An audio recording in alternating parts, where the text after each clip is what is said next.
नमस्कार, बहुत स्वागत है आपका। मैं हूं आपके साथ समुद्र शर्मा। सागर में बागेश्वर बाबा के दर्शन को भीड़ उमड़ी। जयसी नगर में पंडित धीरेन्द्र शास्त्री की एक झलक पाने के लिए लोगों का जन सैलाब देखने को मिला। मंत्री गोविंद सिंह राजपूत ने बाबा का आशीर्वाद लिया। सपरिवार शॉल और श्रीफल से धीरेन्द्र शास्त्री का स्वागत किया। धीरेन्द्र शास्त्री की कथा सुनने के लिए लाखों की संख्या में लोग जयसी नगर पहुंचे थे। अब सागर में बाबा का दिव्य दरबार लगना है और कथा सुनने के लिए बड़ी संख्या में लोग वहां पर पहुंचे। और इससे पहले मंत्री गोविंद सिंह राजपूत ने बाबा का स्वागत किया था, धीरेन्द्र शास्त्री का आशीर्वाद लिया, सपरिवार शॉल और श्रीफल से स्वागत किया बागेश्वर धाम के प्रमुख धीरेन्द्र शास्त्री का।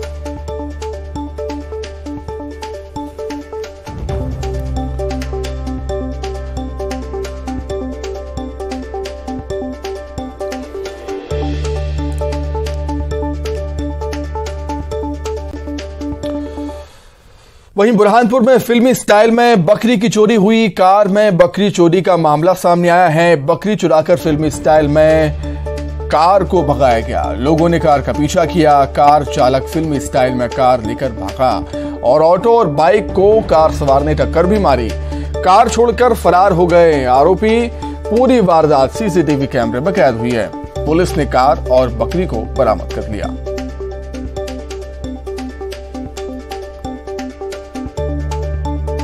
को इनके घर पे दिखी, इन्होंने उस कार का देखी तो पीछा किया तो वो जो चोर था वो कार छोड़ करके भाग गया। तो फिर बाद में थाने पे भी इंफॉर्मेशन किया तो अब जो आरोपी है वो फरार है और उसकी कार वगैरह हमारे पास में जब्त है। इसमें जो फरियादी की तरफ से एक अच्छी पहल हुई है, उसने पहचान भी लिया, कार को भी पहचान लिया और पीछा भी कर लिया उसका। तो ये आम पब्लिक की तरफ से एक अच्छी पहल है। कुछ बच्चों ने बताया गया कि इसने बकरी गाड़ी में उठाया, हमने इसका पीछा करे तो भोला भंगार वाले की दुकान के पास से इसने गाड़ी को भगाते हुए यूनियन बैंक के सामने एक प्लेजर जो एक्टिवा रहती है उसको उड़ाया अपनी गाड़ी से। उसके बाद एक मोटरसाइकिल को और उड़ाते हुए सनवारा गेट में ऑटो को इसने मारा। जिस ऑटो के मारने की वजह से इसकी गाड़ी का बम्पर टूटा है, वहाँ मारने के बाद इसका हमने लगातार पीछा किया। फिर उसके बाद ये सिंधी बस्ती चौराहे से गायब हुआ। पुलिस की मदद से हमें पता चला कि गाड़ी कहीं इंदिरा कॉलोनी में इसने छुपाया है। पता करने पे पता चला कि इंदिरा कॉलोनी में जब हमने इसे ढूंढा तो एक मंदिर के पास अज्ञात जगह के ऊपर सुनसान एरिया में गाड़ी खड़ी थी। हमने गाड़ी को देखा तो गाड़ी में बकरी हमें पाई गई। हमने मौके पर पहुंचकर पुलिस को फ़ोन किया। पुलिस ने बहुत हमारी मदद की उसमें और तुरंत कार्रवाई करते हुए बकरी को और गाड़ी को जब्त कर थाने ले आई है। और जिनकी जो अभी देखा है जिनकी बकरी चोरी हुई थी, अभी बस उनको थाने से बकरी सौंपी जाने वाली। इंदौर के गांधीनगर थाना के सिहासा गांव में चोरी का अनोखा मामला सामने आया है, जिसमें घर के बाहर बंधी हुई एक किसान की लाखों रुपए की कीमत की 3 दुधारू भैंसें चोर चोरी करके ले गया। पूरी घटना सीसीटीवी कैमरे में कैद हुई, जिसमें चोर एक पिकअप वाहन में भैंसों को भरकर ले जाते हुए दिखाई दिए। गांधीनगर पुलिस ने सीसीटीवी फुटेज के आधार पर 2 बदमाशों को गिरफ्तार किया। हालांकि इन्होंने भैंसों को देवास में किसी को बेच दिया है। अब पुलिस भैंसें खरीदने वालों को ढूंढ रही है। कल रात में एक रिपोर्ट हुई थी कि ग्राम सिहासा में जो फरियादी हैं उनके यहाँ जो 3 भैंसें थी उनको चुरा के लेके गए। जब इसमें तफ्तीश शुरू की तो पता चला कि एक पिकअप गाड़ी, जो बोलेरो पिकअप गाड़ी होती है, उसमें 3 आरोपी दिख रहे हैं, संदिग्ध जो दिख रहे थे। उन्होंने भैंसों को गाड़ी में भरा और उसके बाद वो देवास की तरफ रास्ते में ले जाते हुए दिखे हैं। पता करते हुए, क्योंकि उसमें गाड़ी का नंबर आया था, गाड़ी के नंबर से गाड़ी मालिक की पहचान हुई। गाड़ी मालिक की पहचान से उसमें पहले जो आरोपी था उसको राउंड अप किया। दमोह जिले के वनांचल किनारों पर बसे गांव और कस्बों में इन दिनों जंगली भालू की दहशत है। ये भालू हटा विकास खंड के कई कस्बाई इलाकों और ग्रामीण अंचलों में भटक रहा है।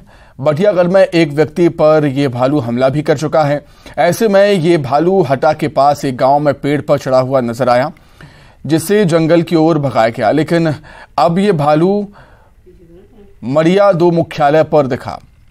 वहां पर जैन मंदिर के पास लगे एक सीसीटीवी कैमरे में यह कैद हुआ है।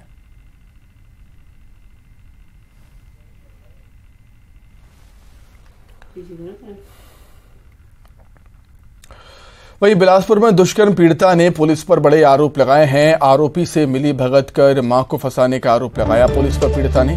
आफ्ताब मोहम्मद है आरोपी का नाम। पीड़िता की मां को पुलिस ने गिरफ्तार कर लिया है। पीड़िता की मां पर लगाया है पॉक्सो एक्ट और पुलिस पर झूठे केस में फंसाने का आरोप भी पीड़िता लगा रही है।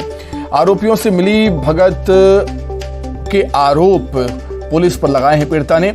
पीड़िता का कहना है कि पैसे लेकर सुलह का दबाव बनाया जा रहा है उस पर। इनकार करने पर मां को झूठे केस में फंसा दिया। थाने के नए टीआई जानबूझकर फंसा रहे हैं, ये भी कहा पीड़िता ने। और पीड़िता ने यह भी आरोप लगाए हैं कि 3 महीने से हम लोगों को प्रताड़ित किया जा रहा है। 2 महीने पहले केस चल रहा था जिसमें मेरे साथ गलत किया गया था, मेरे साथ मारपीट किया गया था, बहुत मानसिक प्रताड़ना किया गया था। तो मम्मी मेरा साथ दी, केस करवाई और जो मेरे साथ गलत किया था जो आदमी, उसको जेल करवाई मेरी मम्मी। तो 3 महीने से हम लोग को बहुत ज्यादा प्रताड़ित कर रहे थे कि आप पैसा ले लो, कॉम्प्रो कर लो, ये कर लो, वो कर लो। बहुत ज्यादा मानसिक प्रताड़ना करवा रहे थे। हम लोग कॉम्प्रो करने के लिए एग्री नहीं हुए।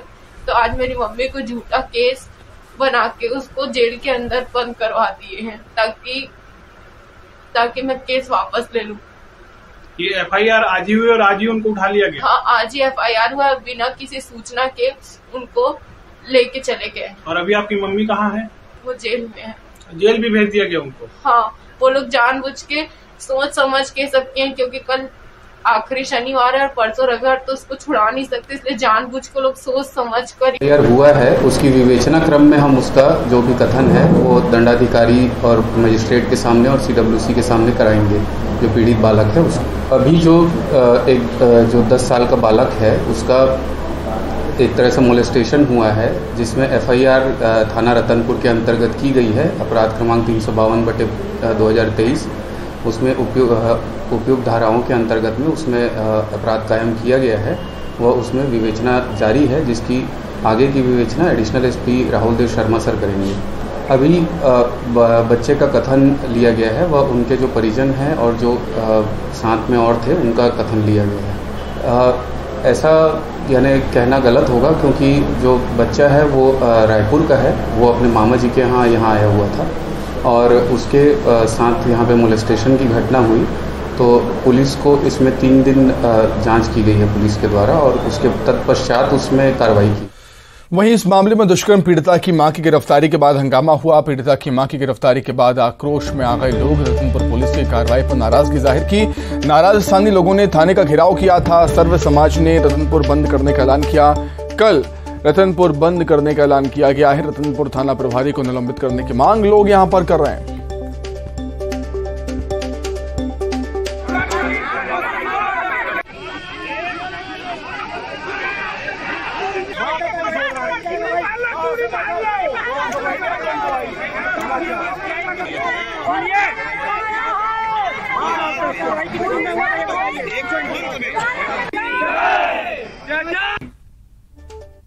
ग्रामीण लोग जो है नगरवासी, उनका ये मांग था कि यहाँ के जो थानेदार हैं उनको निलंबित किया जाए और कल उन्होंने नगर बंद करने की सूचना दी हुई है।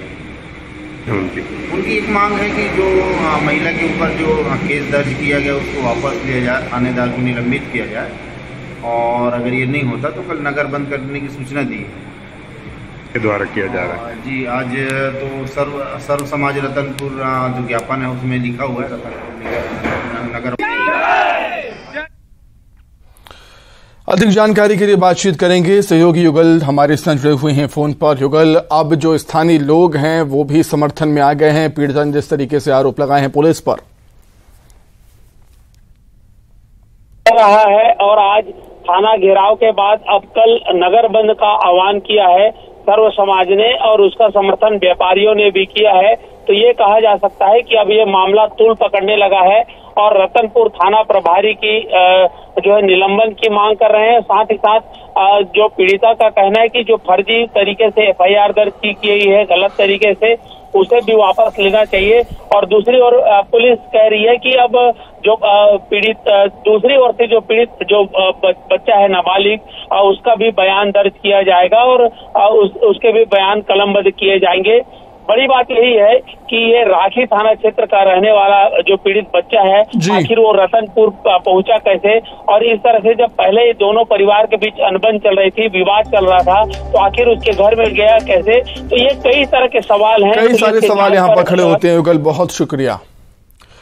दुर्ग से बड़ी खबर, किशोरी से दुष्कर्म का मामला सामने आया। दुष्कर्म का आरोपी गिरफ्तार हुआ है। शिकायत के बाद पुलिस ने गिरफ्तार किया। शादी का झांसा देकर शारीरिक शोषण का आरोप है आरोपी पर। नाबालिग का आरोपी शोषण कर रहा था। जेवरा सिरसा चौकी क्षेत्र का मामला। आरोपी के खिलाफ पॉक्सो एक्ट के तहत कार्रवाई हुई।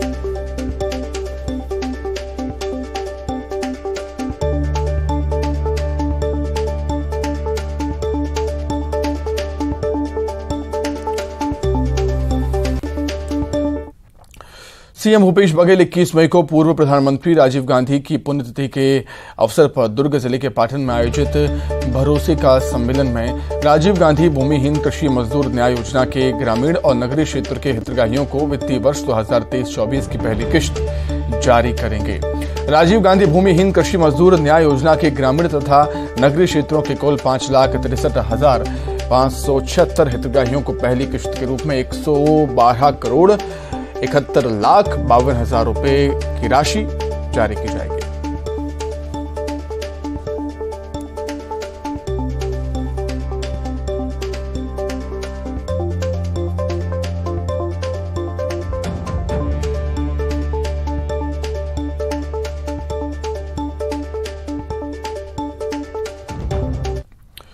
सीएम भूपेश बघेल 21 मई को दुर्ग जिले के साकरा पाटन में आयोजित होने वाले भरोसे के सम्मेलन में सारथी ऐप का शुभारंभ भी करेंगे। दुर्ग जिला प्रशासन द्वारा तैयार कराए गए इस मोबाइल ऐप के माध्यम से नागरिक आसानी से किसी भी समय अपनी शिकायत को दर्ज और ट्रैक कर सकेंगे।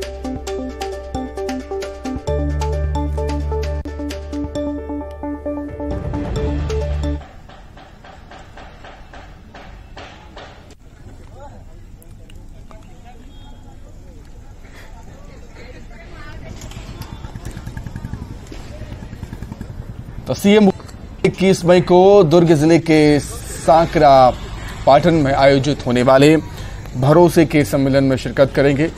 वहां पर कई सौगातें भी दी जाएंगी और इसी के साथ ही एक ऐप जिसका नाम है सारथी ऐप का शुभारंभ भी किया जाएगा सीएम भूपेश बघेल के जरिए। दुर्ग जिला प्रशासन द्वारा तैयार कराए गए इस ऐप के माध्यम से नागरिक आसानी से किसी भी समय अपनी शिकायत को दर्ज और ट्रैक भी कर सकेंगे।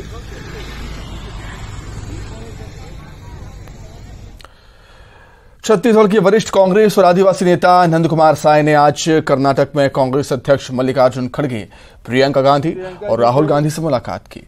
कांग्रेस नेताओं ने कहा कि साय के आने से पार्टी को और मजबूती मिलेगी।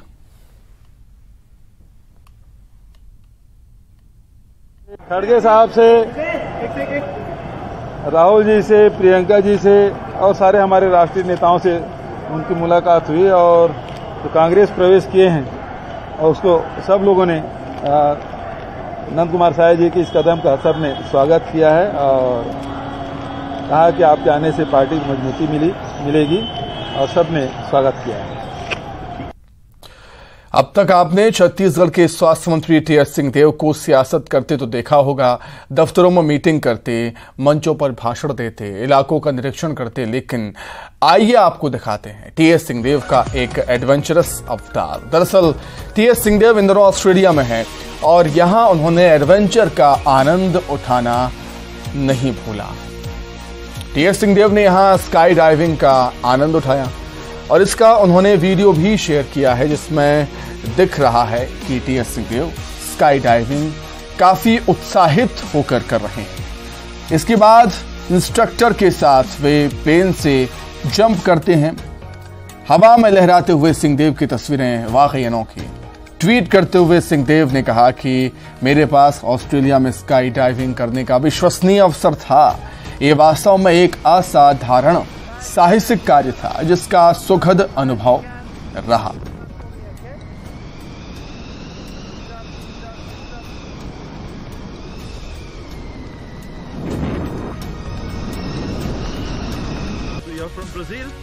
Did you have a fun time? Oh, great. Are you going to do it again? Wonderful. I wish I'd do it again and again and again. Thank you for the job. We'll see you next time, okay? New experience tonight. We're going to go start.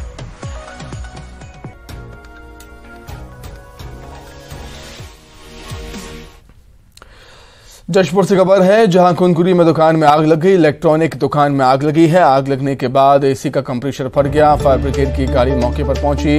आग को बुझाने की कोशिशें जारी हैं। Fire brigade में operator नहीं होने की वजह से फायर ब्रिगेड से आग नहीं बुझाई जा रही है। कुनकुरी शहर के नेशनल हाईवे 43 की घटना।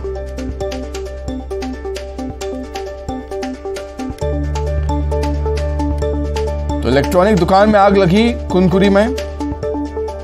आग लगने के बाद एसी का कंप्रेसर फट गया है। फायर ब्रिगेड की गाड़ी मौके पर पहुंची है।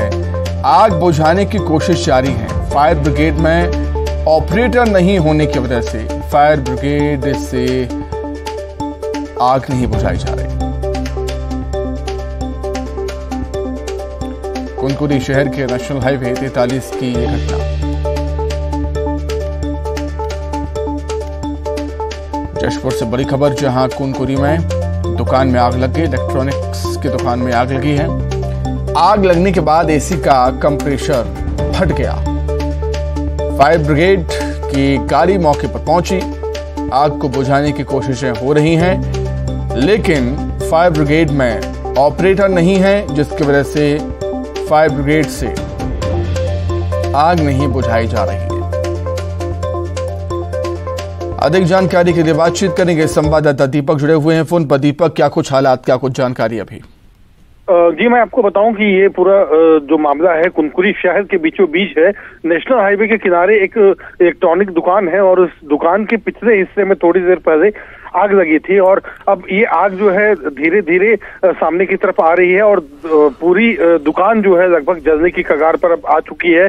मौके पर फायर ब्रिगेड की गाड़ी पहुंची है, लेकिन सबसे दुखद बात और सवालिया निशान भी इस बात पर खड़े होते हैं कि वहां पर फायर ब्रिगेड की गाड़ी तो पहुंची है, लेकिन फायर ब्रिगेड को ऑपरेट करने वाला कोई ऑपरेटर नहीं है, जिसकी वजह से आग बुझाने का काम अब तक शुरू नहीं हो पाया है। और जो आसपास के लोग हैं वो छोटे छोटे पंप के सहारे से आग बुझाने की कोशिश कर रहे हैं, लेकिन जो आग है वो भीषण रूप ले चुकी है, जिसकी वजह से आग पर काबू पाना काफी मुश्किल हो गया है। और जब तक फायर ब्रिगेड का ऑपरेटर नहीं पहुंच पाता है तब तक आग को बुझाने का काम शुरू नहीं हो पाएगा। दीपक, बहुत शुक्रिया जुड़ने के लिए, तमाम बातचीत के लिए। बुलेटिन में फिलहाल इतना ही। नमस्कार।